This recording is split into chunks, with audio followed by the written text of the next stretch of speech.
Air అనేది గమనిస్తే మన ఇలా గుప్పుడు మూసాను, ఇందులో ఎయిర్ ఉందా లేదా? ఉంది. సత్యజీవులో ఎయిర్ ఉందా లేదా? ప్రతి చోట ఎయిర్ ఉంటుంది. ఎయిర్ లేనటువంటి ప్రదేశం ఏదంటే చెప్పగలరా? స్పేస్ లో ఉండదు. తర్వాత ఇంకా అక్కడ ఉంటుంది ఎయిర్. ఇంకా నీరు నింపిన సీసా ఏంటిది?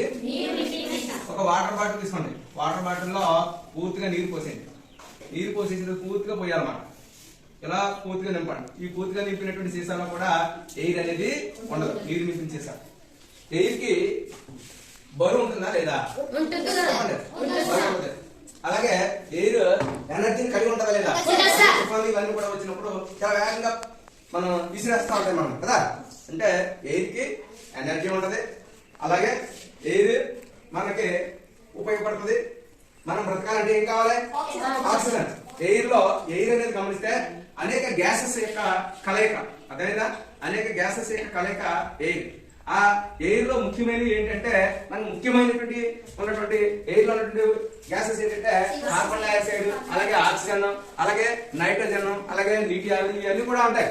ఇందులో మనం ముఖ్యంగా చెప్పుకోదగ్గటువంటి ఇంపార్టెంట్ అయినటువంటి వాయువులు ఇవి కాకుండా ఇంకా చాలా ఉంటాయి. హీలియం, ఆర్గాన్, క్రిప్టాన్, జిరాన్, రాడాన్, హైడ్రోజన్, ఇలా రకరకాల వాయువులు ఉంటాయి. కానీ మనం ఈ గాలిలో ఉన్నటువంటి వాయువులు ముఖ్యమైనటువంటి 3 వాయువుల గురించి మనం చెప్పుకుంటాం. ఇందులో ఆక్సిజన్ అనేది గమనిస్తే 21% ఉంటుంది. ఆక్సిజన్ అనేది 21 ఎంత? మనం చెప్పుకున్నట్టు ముఖ్యమైనటువంటి వాయువులలో ఆక్సిజన్ గురించి చూద్దాం. ఆక్సిజన్ లేకపోతే మనం బ్రతకగలమా? ఆక్సిజన్ ఇంకో పేరుతో పిలుస్తాము. ఆక్సిజన్ ఏమంటాం? ఆక్సిజన్ ని మంటను మండిస్తుంది కాబట్టి దానికి ఇంకొక పేరు ఉంది, దహనకారి అని అంటాం. ఏమంటాం? దహనకారి అంటాం. మంటలు మండాలన్నా, లేదా ఒక వస్తువు మండాలన్నా, ఒక ఒత్తి వెలగాలన్నా, లేదా ఒక కట్టె మండించాలన్నా, ఒక ఆకు మండాలన్నా, అదైనా ఆక్సిజన్ అనేది కావాలి. ఆక్సిజన్ ఉంటేనే అది ఆక్సీకరణ చెంది కరగడం అనేది జరుగుతుంది. ఇప్పుడు ఎగ్జాంపుల్ గమనిస్తే మన బాడీలో ఉన్నటువంటి శక్తి విడుదల అవ్వాలన్నా సరే మనకి ఆక్సిజన్ కావాలి. ఆక్సిజన్ పీల్చుకున్న తర్వాత అది రక్తంలోకి, ఊపిరితిత్తులోకి వెళ్ళి, దాని నుంచి రక్తంలోకి వెళ్ళి, రక్తం ద్వారా వెళ్ళి ఆహారంతో కలిసి ఆక్సీకరణ చెంది శక్తి విడుదల అవుతుంది. ఈ శక్తి విడుదల అవడానికి ఆక్సిజన్ కావాలి. ఆక్సిజన్ వాతావరణంలో ఎంత ఉంటుంది? ఎంత? ఆక్సిజన్. ఆక్సిజన్ లేకపోతే బతకాలి మనం? బతకలం. మనం గాలిలో ఉన్నటువంటి ఆక్సిజన్ తీసుకుని మనం బతుకుతున్నాం. మరి చేపలు నీటిలో ఆక్సిజన్ తీసుకుని బ్రతుకుతున్నాయి కదా. అలాగే కొన్ని జంతువులు, భూమి లోపల ఉన్నటువంటి జంతువులు ఆ మట్టిలో ఉన్నటువంటి ఆక్సిజన్ తీసుకుని బ్రతుకుతున్నాయి. తెలుసా? ఒక్కొక్క దానికి ఒక్కొక్క రకమైనటువంటి విధంగా ఉంటది. ఇప్పుడు నీటిలో ఉన్నటువంటి చేపలు ఉన్నాయనుకోండి, అవి మొక్కల ద్వారా నీరు తాగిన వెంటనే మొక్క చిలుకల్లో ఉన్నటువంటి రక్తకేశ నాళికల ద్వారా అవి ఆక్సిజన్ గ్రహించుకుని కార్బన్ డైఆక్సైడ్ బయట మొక్క చిలుకల బయట విడుదల చేస్తుంది. అలాగే కీటకాలు ఉన్నాయనుకోండి, అది గాలి పక్కన వాటికి ఇవి ఉంటాయి. ఇది శరీరానికి పార్శ్వ భాగాలలో చిన్న చిన్న రంధ్రాలు ఉంటాయి, స్పైర్కిల్స్ అని అంటాం. ఈ స్పైర్కిల్స్ ద్వారా లోపలికి గొట్టాల్లోకి వెళ్తుంది. ఆ గొట్టాలు మనం వాయు నాళాలు అంటాం. వాయు నాళాల ద్వారా శాస్త్రీయ తిరుగుతుంది. అంటే గాలిలో ఉన్న ఆక్సిజన్ డైరెక్ట్ గా వెళ్ళిపోతుంది. దానివల్ల కార్బన్ డైఆక్సైడ్ బయటకు వచ్చేస్తుంది అన్నమాట. మరి ఆక్సిజన్ అనేది గమనిస్తే వాతావరణంలో 21% ఉంది. ఈ 21% అనేది ఎందుకు ఉపయోగపడుతుంది? భూమి మీద ఉన్నటువంటి జీవరాశులు అన్ని కూడా బ్రతకడానికి ఉపయోగపడుతుంది. మరి ఆక్సిజన్ లేకపోతే ఏ జీవైనా బతకగలదా? బ్రతకలేదు. అందువల్ల ఆక్సిజన్ ఉంటేనే బతకగలం అన్నమాట. ఓకే. అలాగే ఈ ఆక్సిజన్ అనేది తక్కువ అయిపోయింది అనుకోండి, మనం పీల్చుకోవడం కష్టం అవుతుంది. అందుకే చూడండి, కరోనా వ్యాధి వచ్చినప్పుడు ఆక్సిజన్ అంతగా చనిపోయేవారు కదా చాలా మంది. ఆక్సిజన్ అనేది మన బాడీలోకి ఎంత శక్తి విడుదల అనేది తిరుగుతుంది, అప్పుడే ఆరోగ్యంగా ఉంటాం. ఆపేరు. గాలిలో కార్బన్ డైఆక్సైడ్ చూద్దాం. కార్బన్ డైఆక్సైడ్ ఎంత ఉన్నదన్నాం? 0.03 నుంచి 0.04 వరకు ఉంటది వాతావరణంలో కార్బన్ డైఆక్సైడ్. ఈ కార్బన్ డైఆక్సైడ్ ఏం చేస్తుంది? మొక్కలు తీసుకుంటాయి. మనం కూడా విడుదల చేస్తాం కార్బన్ డైఆక్సైడ్. ఇదంతా కూడా మొక్కలు, ప్లాంట్స్ అన్ని తీసుకుని మరలా మనకి ఆక్సిజన్ ఇస్తాయి కదా. మరి ఎప్పుడైతే మనం చెట్లను బాగా నరికేస్తున్నాము, అంటే డిఫారెస్టేషన్ చేస్తున్నాము, మనం ఎప్పుడైతే చెట్లు నరికేస్తామో గాలిలో ఆక్సిజన్ ఏమవుతుంది?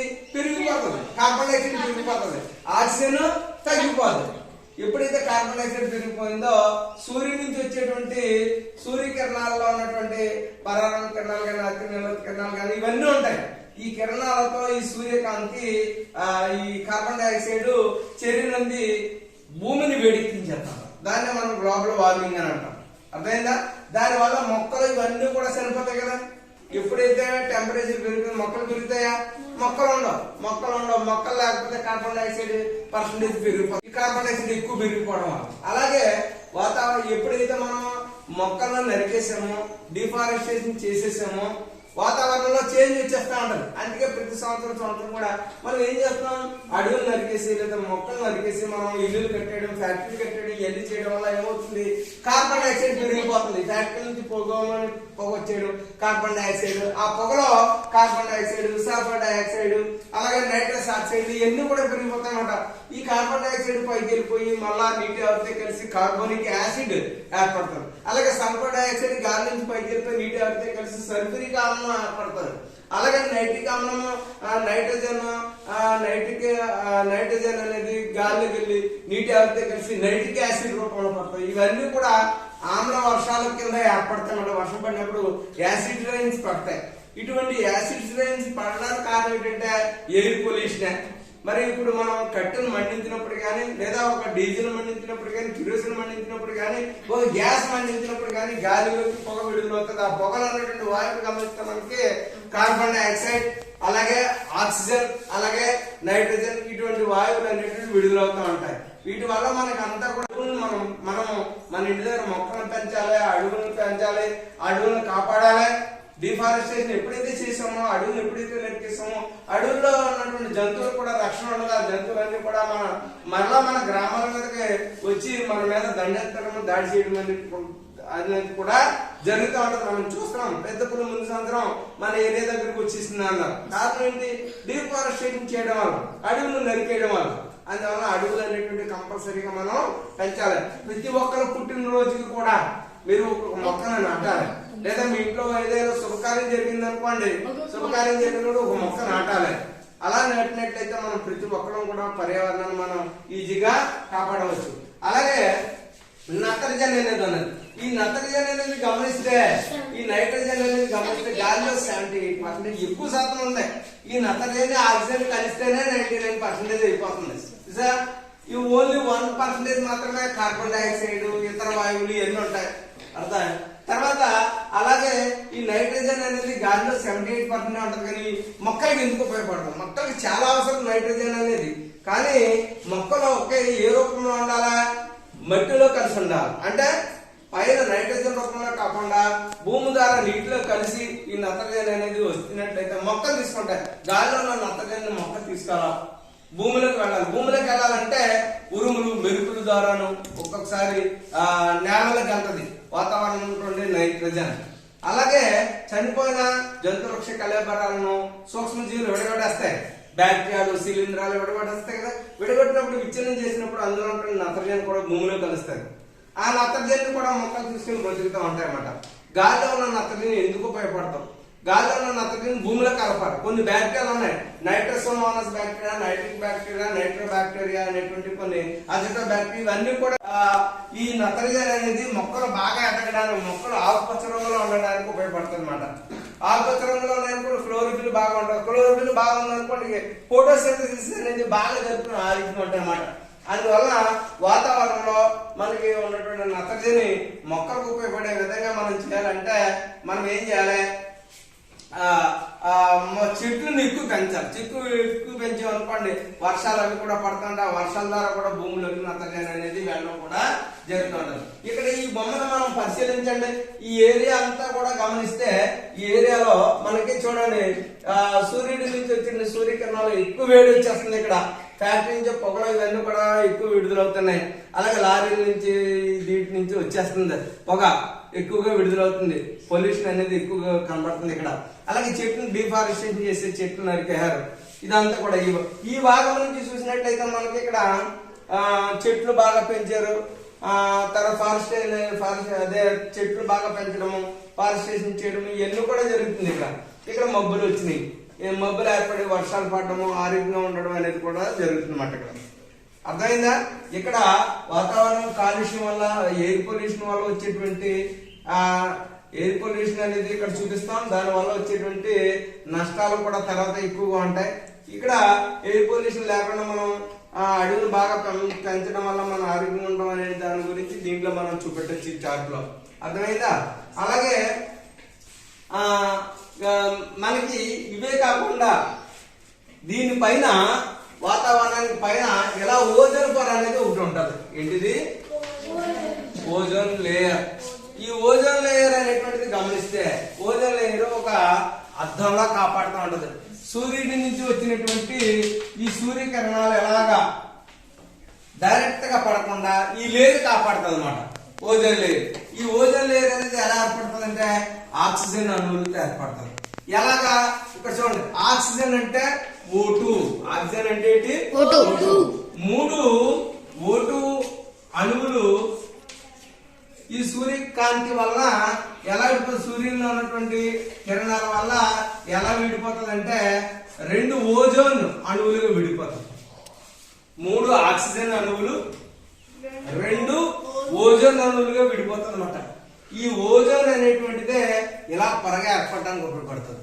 ఈ పొర ఎందుకు ఉపయోగపడుతుంది? సూర్యుడి నుంచి వచ్చేటువంటి అతి నీలలోత కిరణాలు చాలా తీవ్రంగా ఉంటాయి. అటువంటి సూర్యుడి నుంచి వచ్చేటువంటి అతి నీలలోత కిరణాలు డైరెక్ట్ గా పడిపోయాయనుకోండి మన మీద, మనకి చర్మ క్యాన్సర్ వచ్చేస్తా ఉంటది. అలాగే మొక్కలలో క్రోమోజోములు పాడైపోతా ఉంటాయి. అటువంటి క్యాన్సర్ రాకుండా ఆ మొక్కలలో క్రోమోజోములు పడకుండా ఈ పొర ఆక్సిజన్ వల్ల ఏర్పడుతుంది. మన ఆక్సిజన్ ఈ పొరను పెంచాలంటే మనం ఏం చేయాలా? చెట్లను ఎక్కువ పెంచాలి. చెట్లు పెంచితే ఎక్కువ ఆక్సిజన్ రిలీజ్ అవుతుంది. ఈ ఆక్సిజన్ పైకి వెళ్ళి ఎలా మారుతుంది? ఓజోన్ గా మారుతుంది. ఈ ఓజోన్ లేయర్ అనేది ఉండడం వల్ల మనకి ఏ విధమైన ప్రమాదం ఉండదన్నమాట. అర్థమైందా? ఈ విధంగా మనం రక్షిస్తుంది ఈ ఓజోన్ పొర అనేటువంటిది. మరి మనం డిఫారెస్టేషన్, మన చెట్లను బాగా నరికేసాం అనుకోండి, ఫ్యాక్టరీలు బాగా కట్టేసాం అనుకోండి, అలాగే ఇల్లులు కట్టేసాం అనుకోండి, అప్పుడు ఏమవుతుంది?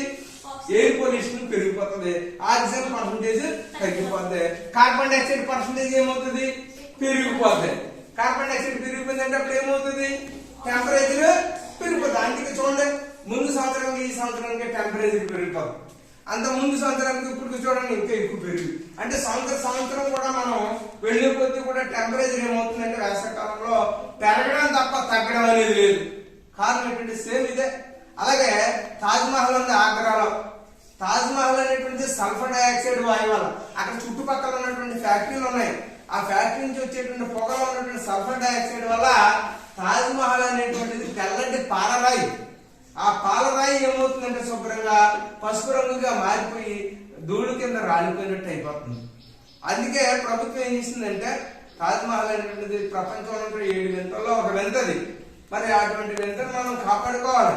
మరి అటువంటి పురాతన కట్టడాన్ని మనం కాపాడుకోవాలనే ఉద్దేశంతో ఏం చేసిందంటే అక్కడ ఉన్నటువంటి ప్రభుత్వం ఆ చుట్టుపక్కల ఉన్నటువంటి ఫ్యాక్టరీలన్నింటిని కూడా బ్యాన్ చేయడం జరిగింది. అలాగే భోపాల్లోని మెథైల్ ఐసోసైనైడ్ మిక్ అనేటువంటి ఒక గ్యాస్ రిలీజ్ అయింది. మెథైల్ ఐసోసైనైడ్ అనే గ్యాస్ రిలీజ్ అయింది భోపాల్లో ఓ ఫ్యాక్టరీ నుంచి. విడుదలైతే మొత్తం కొన్ని వేల మంది చనిపోయారు ఒక్కసారి. దేనివల్ల? అది ఎయిర్ పొల్యూషన్ వల్ల. అది ఎయిర్ లోకి వచ్చేసింది, ఆ విషవాయువు వచ్చేసి మొత్తం అక్కడ ఉన్నటువంటి జనాభా చాలా మంది చనిపోవడం, వికలాంగులు కూడా అయిపోవడం కూడా జరిగిందన్నమాట.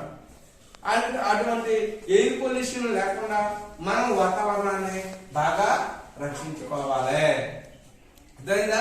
వాతావరణంలో మనకి గాలి అనేది గమనిస్తే అనేక వాయువుల యొక్క మిశ్రమం, అనేక వాయు కలయిక. అందులో ముఖ్యమైనటువంటి గ్యాసెస్ 3 గురించి చెప్పుకున్నాం. అవే కాక hydrogen, helium, neon, krypton, xenon, radon, ఇలా రకరకాల వాయువులు ఉంటాయి. మనం చెప్పుకునే 3 చెప్పుకుంటాం ఎక్కువగా. ఓకే, ఇవే కాక నీటి ఆవిరి కూడా ఉంటుంది. నీటి ఆవిరి, వాటర్ వేపర్.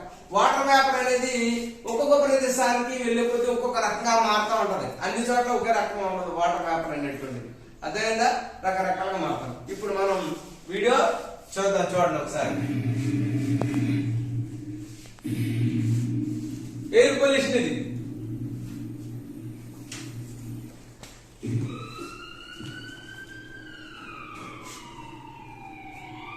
ఎయిర్ పొల్యూషన్ వచ్చింది, అక్కడ ఫ్యాక్టరీలో బ్లాస్ట్ అయింది, ప్రమాదాలు జరిగినాయి. వెంటనే 108 వస్తుంది. 108 వాళ్ళని తీసుకెళ్ళాలి కదా హాస్పిటల్కి. అది మనం ఇది షాడో పప్పెట్రీ అంటాం. షాడో తోలు బొమ్మలు ఆడిస్తారు కదా, ఆ టైప్ మాట. వాటర్ పడుతున్నాడు. ఎప్పుడైతే ఎయిర్ పొల్యూషన్ పెరిగిపోయిందో వాటర్ పడితే భూమిలో వాటర్ ఉంటుందా? ఎంత కొట్టా రావట్లేదు. చూడండి, వాటర్ రావట్లేదు. తల ఒడేసుకుంటే ఇంకా వాటర్ రాక తాగడానికి వాటర్ లేదు. చూడండి ఫ్యూచర్ లో పరిస్థితి ఎలా ఏర్పడుతుంది మనకి. చూడండి వెనకాల ఆ బాక్స్ లో వాడు ఏం పెట్టాడు, మొక్కను ఉంచుకొని దాని నుంచి వచ్చేటువంటి ఆక్సిజన్ పీల్చుకున్నాడు, విడివిడికి చేసి కార్బన్ డైఆక్సైడ్ మొక్కలకు పంపిస్తున్నాడు. ప్రతి ఒక్కడికి అదే విధంగా ఏర్పడుతుంది ఫ్యూచర్ లో పరిస్థితి మనం మొక్కల ద్వారా కాపాడుకోకపోతే.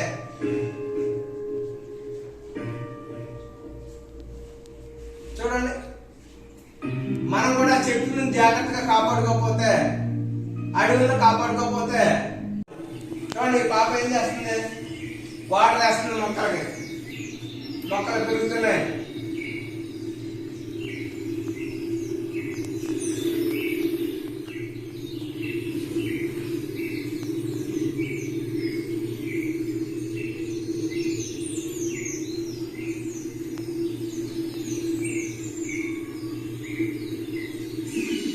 పెద్ద అయిపోయింది మొక్కలు. ఇప్పుడు బాగా ప్లాంటేషన్ బాగా జరిగింది, అడవంతా బాగా అభివృద్ధి చెందింది. ఇప్పుడు జంతువులు ఈజీగా హ్యాపీగా తిరుగుతూ ఉంటాయి, రకరకాల జంతువులు బ్రతుకుతూ ఉంటాయి. అడవులు ఉండడం వల్ల అడవులు నష్టపోతే ఏమవుతుంది, కార్బన్ డైఆక్సైడ్ పెరిగిపోవడమే కాదు జంతువులు కూడా చనిపోతాయి. అలా చూడండి అడవులు ఉన్నటువంటి ఆ టైగర్స్ కానీ లేదా డేర్ ఇలాంటివి అన్ని కూడా వాతావరణం బాగుంటాయి. మరి మనం కూడా వాతావరణాన్ని రక్షించాలి లేదా, వాతావరణాన్ని కాపాడాలి, కాలుష్యాన్ని నిర్మూలించాలి. అదేవిధంగా మానవుని యొక్క జీవిత కాలాన్ని పెంచాలంటే ముందు కాలుష్యాన్ని తగ్గించాలన్నమాట. అలా కాలుష్యం అంటే మనం చెప్పుకున్నాం, వాతావరణంలోకి విషపూరితమైన వాయువులు చేరితే దాన్ని మనం కాలుష్యం అని అంటాం. ఈ కాలుష్యం రకరకాలు, గాలి వల్ల కలిగే గాలి కాలుష్యం